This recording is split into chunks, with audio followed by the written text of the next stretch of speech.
Shalom, puji Tuhan, dalam kesempatan ini kita akan kembali belajar melanjutkan topik atau tema, yaitu berbicara tentang kehilangan yang terambil dalam 1 Samuel pasal yang ke-9.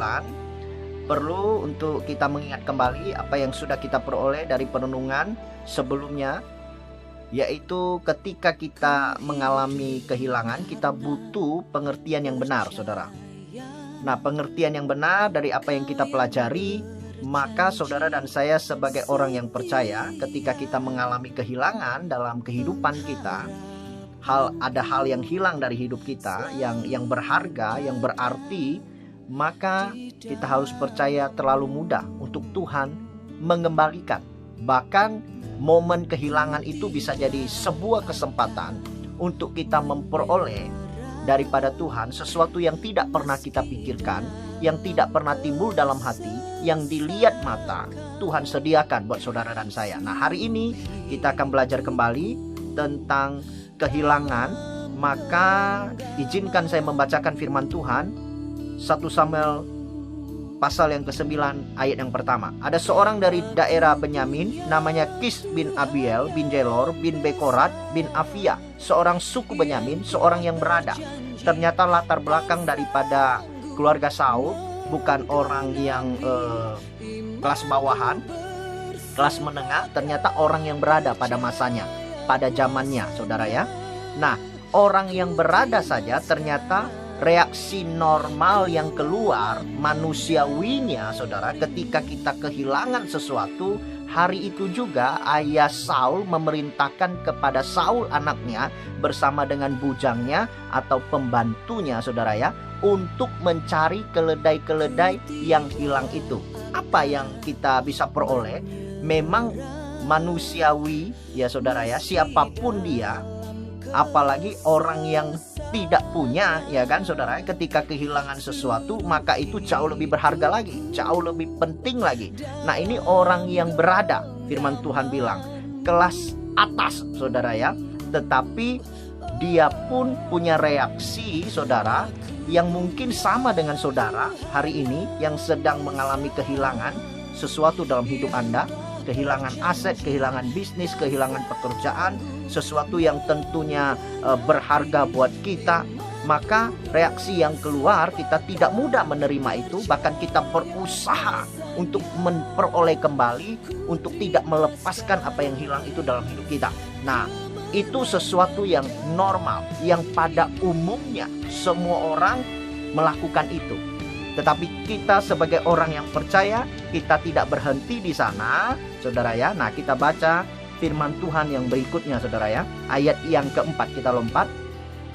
Lalu mereka berjalan melalui pegunungan Efraim. Juga mereka berjalan melalui tanah Salisah. Dua daerah sudah mereka lewati, tetapi tidak menemuinya. Jadi keledai itu tidak ditemukan, saudara ya, keledai yang hilang itu. Kemudian mereka berjalan melalui tanah Sahalim, tetapi keledai-keledai itu pun tidak ada. Kemudian mereka berjalan lagi melalui tanah Benyamin, tetapi tidak menemuinya. Nah, apa yang terjadi? Ayat yang kelima, ketika mereka sampai ke tanah Juf, maka berkatalah Saul kepada bujangnya yang bersama-sama dengan dia, "Mari kita pulang."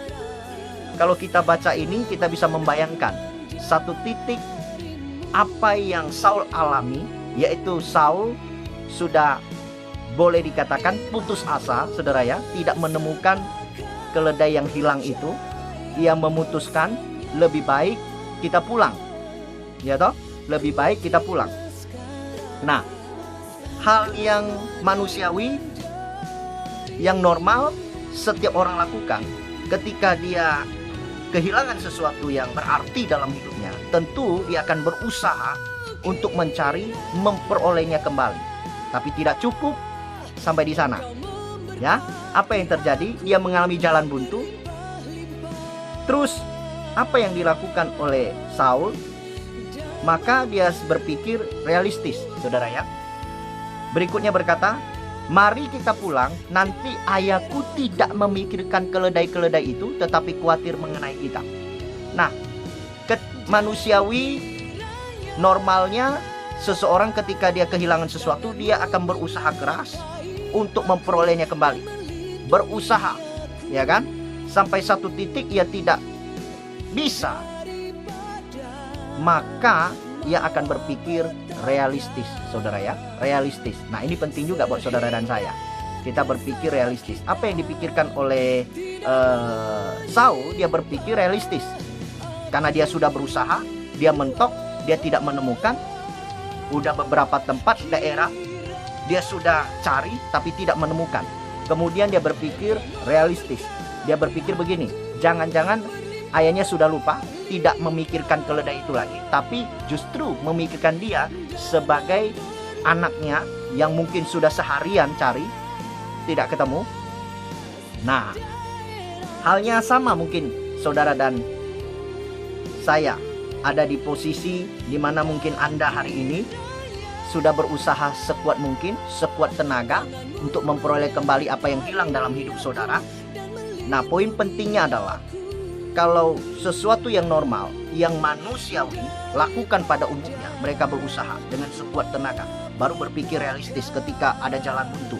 Tetapi buat Anda, orang yang percaya kepada Tuhan, maka step yang berikutnya tidak sekedar kita berusaha melakukan hal-hal yang normal, tapi kita harus memasuki satu step, yaitu sesuatu yang spiritual.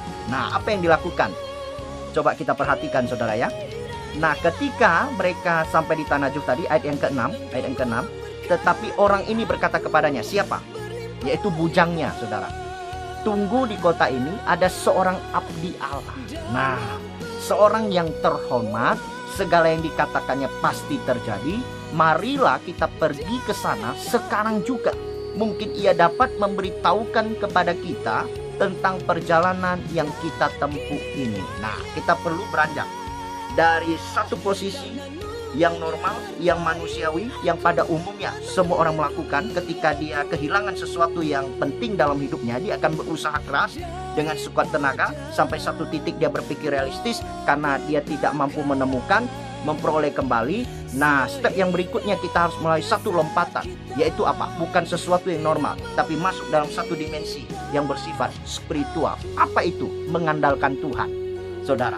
Nah, si bujangnya ini berkata, ada satu pribadi abdi Allah. Ya, kita tahu kalau baca selanjutnya, itu berbicara tentang Samuel, nabi Tuhan. Dia punya karunia melihat, dan apa yang dia katakan pasti terjadi. Nah, luar biasa ya saudara ya. Nah, Samuel ini adalah gambaran Kristus buat saudara dan saya yang hari ini yang percaya kepada Tuhan. Nah, oleh karena itu saudaraku, maka sebagai orang yang percaya, tidak hanya kita berusaha secara normal, manusiawi, yang waras pada umumnya, bahwa orang banyak melakukan, berusaha untuk memperoleh kembali, tapi kita lompat kepada satu step berikutnya, yaitu yang bersifat spiritual. Andalkan Tuhan. Dan saya percaya, diberkatilah orang yang mengandalkan Tuhan. Mulai berseru bawa kepada Tuhan setiap perkara, persoalan dalam kehidupan kita, termasuk hal-hal yang hari ini hilang dalam hidup kita. Saya percaya, dalam doa kita, bukan saja Tuhan mendengar, tapi Tuhan akan tuntun kita, dan Tuhan akan menyatakan kehendaknya buat saudara dan saya. Doa saya, biarlah saat ini kita semua, mari kita lompat kepada step yang berikutnya, yaitu mengandalkan Tuhan yang bersifat spiritual. Tuhan Yesus memberkati. Nanti kita akan belajar sesi yang ketiga. Doakan dan biarlah perenungan ini memberkati kita semua. Tuhan Yesus menyertai saudara dan saya. Amin.